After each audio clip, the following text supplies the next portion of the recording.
Alright, welcome back.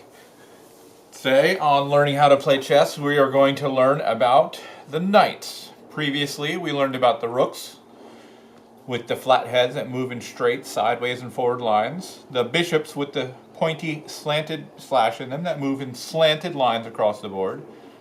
The queens, which are a combination of the rook and the bishop, and can do both with the heads that are not quite flat and not quite pointy. And the king, that's just like the queen but lazy. It only moves one square at a time. So what do we have left? We're going to get rid of these guys. What do we have left? Well, we only have pawns. These are pawns. We'll get to those last. And they're arguably the most complicated piece to move. And knights. So right now we're going to learn about knights.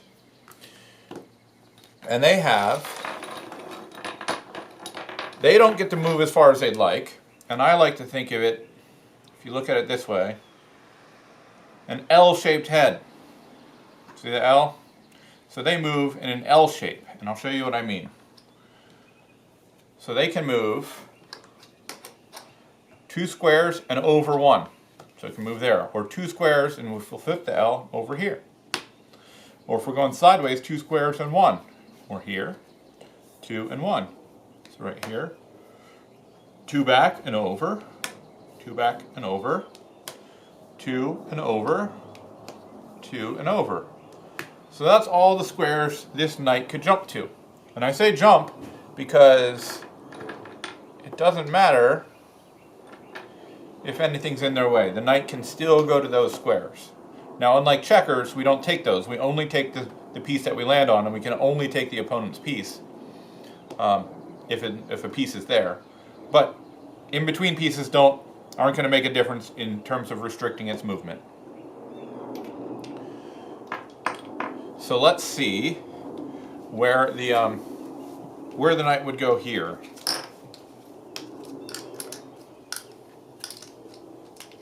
So we think of the L, 1, 2, over, and 2, over, and that's where that knight could go. So let's try. You'll see that we only had to use 2 when it's in the corner. When it's in the middle, there are 8 squares, and it can move kind of in a circle around it. That's often lost on new players, that the squares it's attacking are in a circle around the knight, because we just teach you that it moves in an L shape. The other thing to notice is that it's attacking squares that are a different color than the square it's on. That means that the knight can go to all the squares on the board, it just takes it a while to get there. We were on a dark square, and now we're on a light square, and now we can attack these dark squares. Okay, so we're going to do an exercise now, like we did in the past. I'll put the knight on the board, say here, and we're going to go try to get those. So we could jump up here, then go here and here, but we see that we can take this one right away, so let's take it. Up and over, so let's take it. That's that one.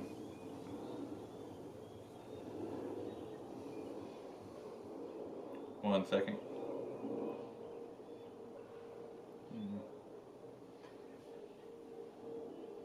Okay, let's try it with a knight here.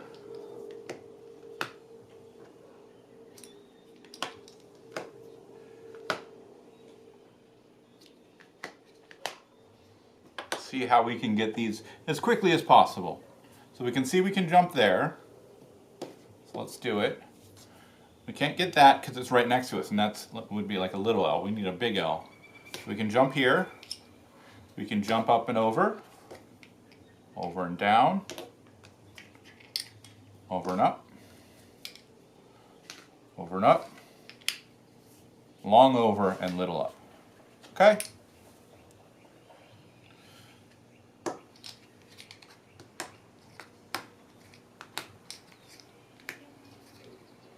So now we can take either this one or this one, right? I like to try to do it the most efficiently as possible. If we take this one, we could come here, but then we couldn't take either of those from that spot. If we take this one first, jump down, jump up, jump over, we can get them all. So let's take this guy first.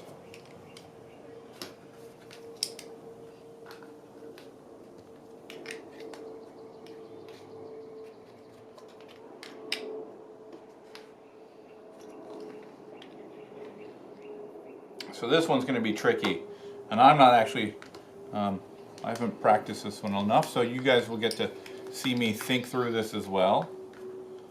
We can't get to any of those squares to start, can we? Because the squares we can get to, I'm going to put them in blue real quick so you can see them. They're all around, right? They're not, these are the squares we can jump to, and if we jump to them, we're not going to take any of those. But I will show you this. In 2 moves, you can get to a diagonal by jumping away, so over 2 and down, and then back. So we're going to do that. And there's none diagonal here, and we can do the same thing for 2 squares away. We can do up. Well, let's actually take this one, because it's down, right? It's a piece. We can take this guy. We can jump there. We can jump here. Up 2 and over. And we could get this one by jumping up here and then back, but we're going to go and get this piece first. 2 over, 2 over. Okay.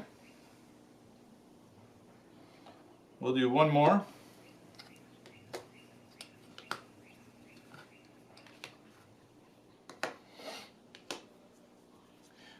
So I'm looking at this and I see we can jump to here and then go up and over, but then we're kind of stuck if we do that first. We want to, you can see this pattern of 2 and over and 2 and over. And this is 2 and over. So if we go here first, jump back, here, here, here, there we go. 2 over, 2 over, 2 over. And then we know that this kind of goes in this. The more you use knights, the more patterns you're going to see. Don't worry about that to start. You just want to know that it goes 2 and over. I said that was the last one, but we'll do another one.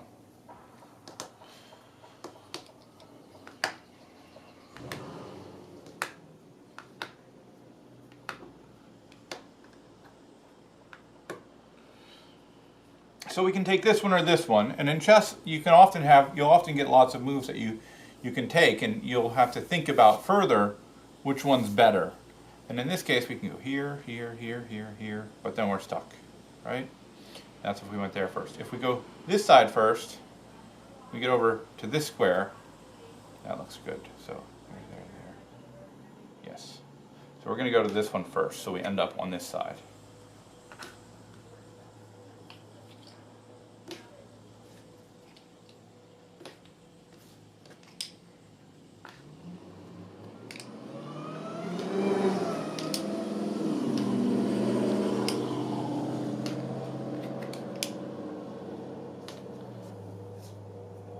And that is how the knight moves in chess. Remember, if you forget how it moves, just think of it as an L-shaped head, and that's how it moves. And it doesn't take pieces when it jumps over them.